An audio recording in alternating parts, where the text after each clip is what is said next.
Hey, what's up everyone? Welcome back to Life on the Wrist. Hope you guys are doing well today. Super excited about what we're going to be talking about today. It's massive, but we're going to be looking at the MB&F, the first 15 years. It's a catalogue raisonné, which they put together to cover the first 15 years of all of the MB&F watches. If you know me, you could have figured out that that's what we're going to be covering with my hat. I'm super excited to get into this. It's a really beautiful book, and I'm really honored to have one, and also just super excited as a massive MB&F fan. So just to give you a little preview, the pictures are amazing, and it really is a phenomenal book. I think that they are still available. I believe it's these were produced in a limited quantity, but I'll confirm that later in the video. But if they are still available, I highly recommend you picking these up if you like independent watchmaking, if you like sort of a different design aesthetic for watches. So highly recommend you pick these up. I'll put a link in the description of this video so you can check it out. But without further ado, let's dive right into this book.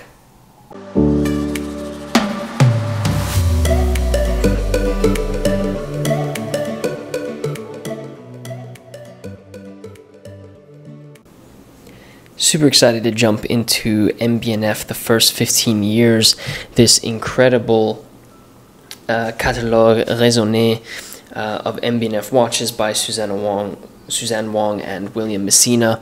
If you don't know, I absolutely love MB&F, and that's one of the reasons why I decided to get this book. This is essentially a catalog of all of the watches that MB&F produced in the first 15 years of its lifetime. A special edition of 1,500 copies were produced, exclusive to MB&F and its partners, were presented in a special protective box made of the same high-density foam used to package the MB&F timepiece, which is the one that I have here, is one of the examples of that.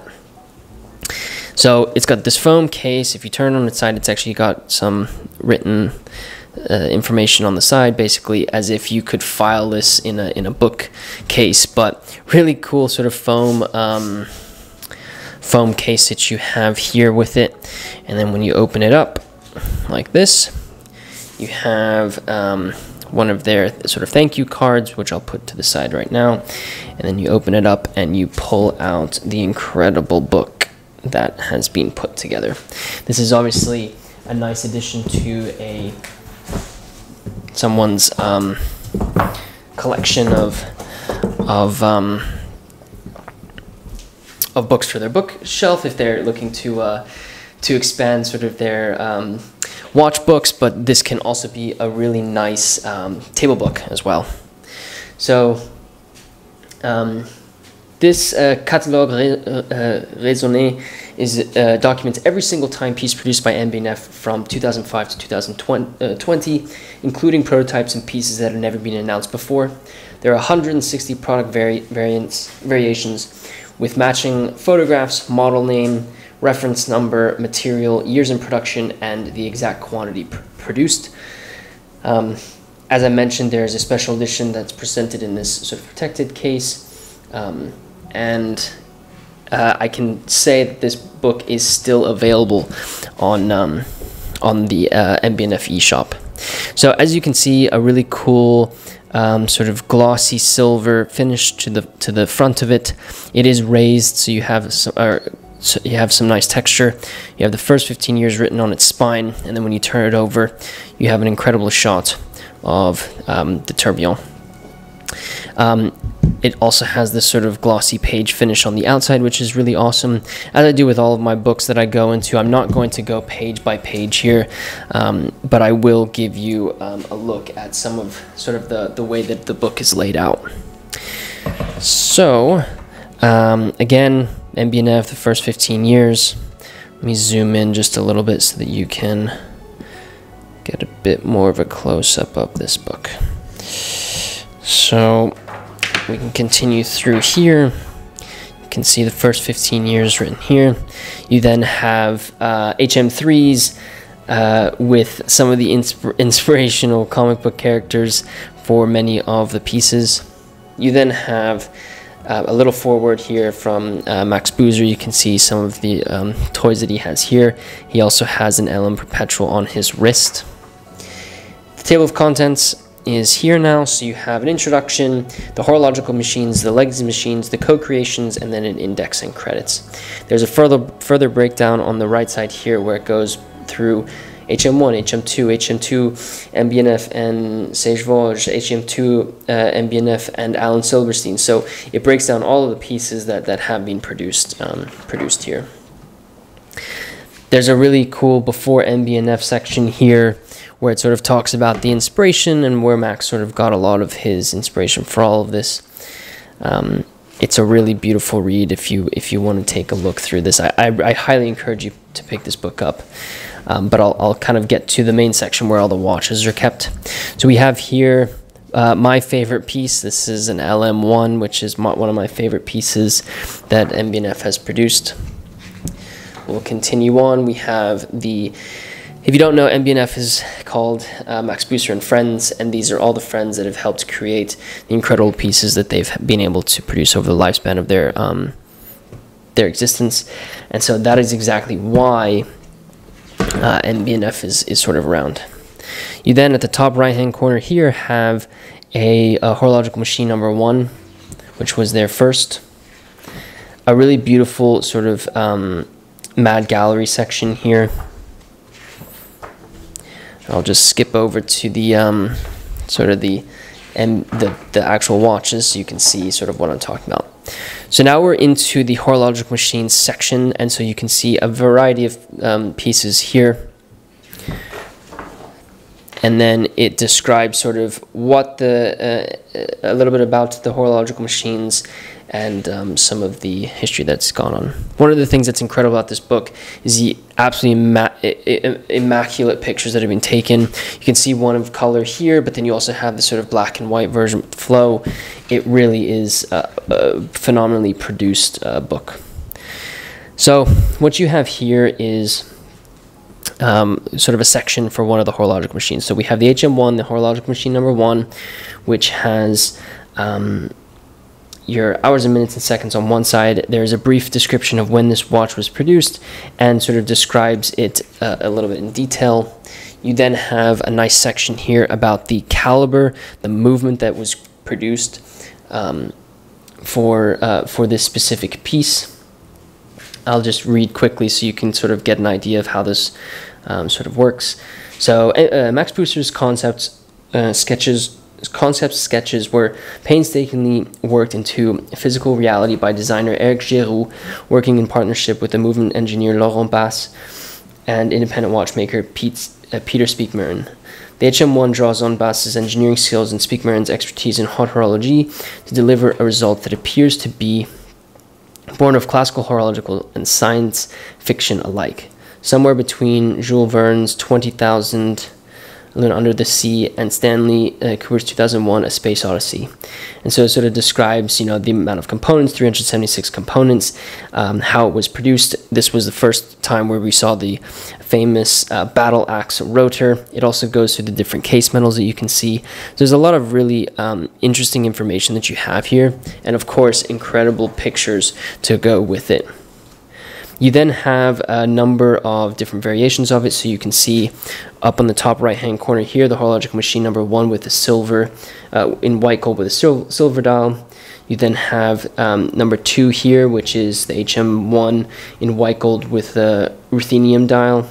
You have an HM1 in rose gold with a silver dial, and then you have a rose gold version with a ruthenium dial.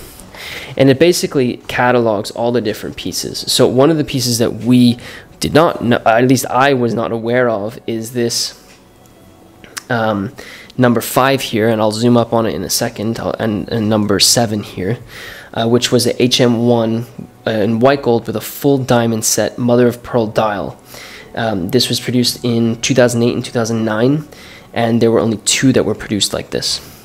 There's also a white gold version of the HM1 with a sapphire crystal dial, which is another version that I didn't know existed. So let me just quickly zoom in so you have an opportunity to see this. So as you can see the diamonds on that dial that really bring it into these are pieces that I didn't know at all existed. The one with a sapphire crystal dial was produced. Only one was produced. There's some other versions here. You can see this really beautiful white and blue dial version that I also hadn't seen before.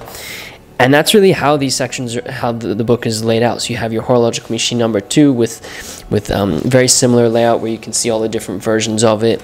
You have limited editions. You have your different calibers that you go through. So I've gone through the HM1. I'll quickly skip over to the legacy machine section just so you can sort of get a taste of how it looks for that section as well. So here you go. Here's the legacy machine. You've got your split. You've got your tourbillon up here. So legacy machine, again, a description of the legacy machine and what exactly it is.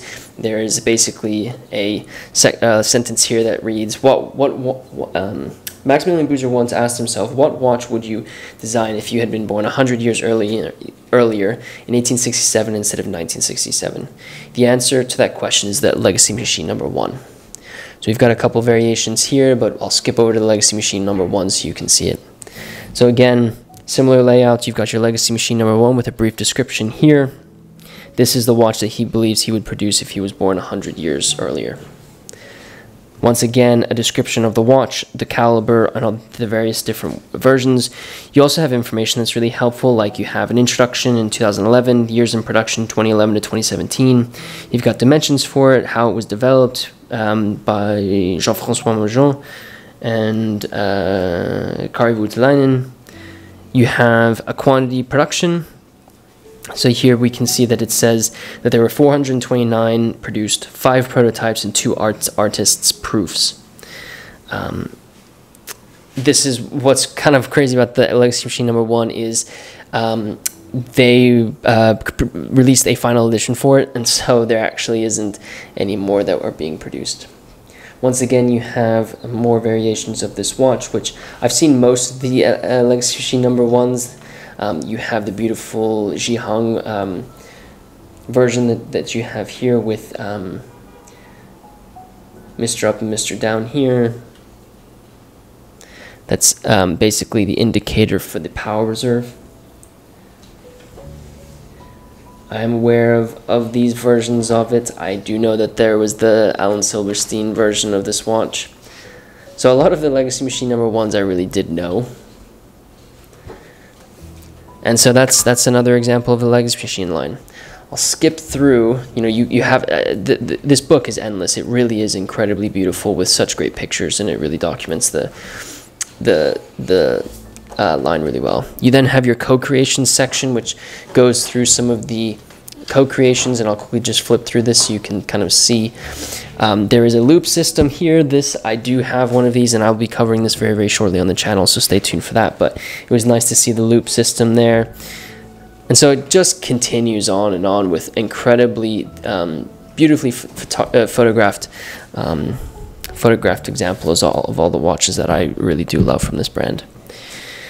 So that is the MB&F first 15 years. I hope you enjoyed seeing a little bit of it and understanding what exactly comes with this book. It's really beautiful. I highly recommend you picking it up. As I mentioned in the beginning, there will be a link in the description of this video to the MB&F website where you can get this book. I encourage you to do it because I think it really is a beautiful thing to add to your book collection. With that said, let's close out the video.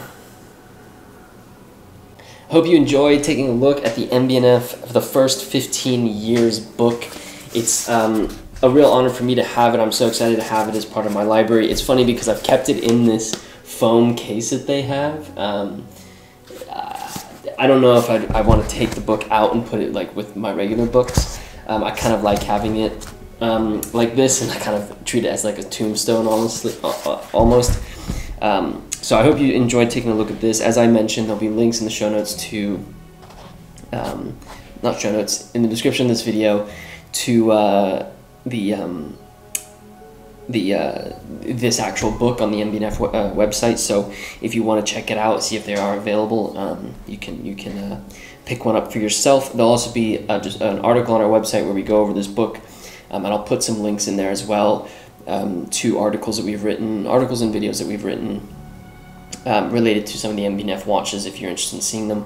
We did a whole coverage of the Legacy Machine line thus far, and when they released their anniversary piece, so that'll probably be in that article, but head over to lifeonthewrist.com if you want to check that out. Let me know in the comment section below what you think about this book. I'd love to hear your thoughts. It really is a phenomenal book. Which one of the machines did you enjoy the most from MB&F? That's my question for today. So leave a comment which one you liked the most. If you are new to the channel, be sure to subscribe and share this video with a friend who might be interested in watches. We'd love to have you both part of Life in this family. Check out our website if you want to see some more. Go to our social medias, all that good jazz. And with that said, guys, thank you so much for watching this video, and until next time.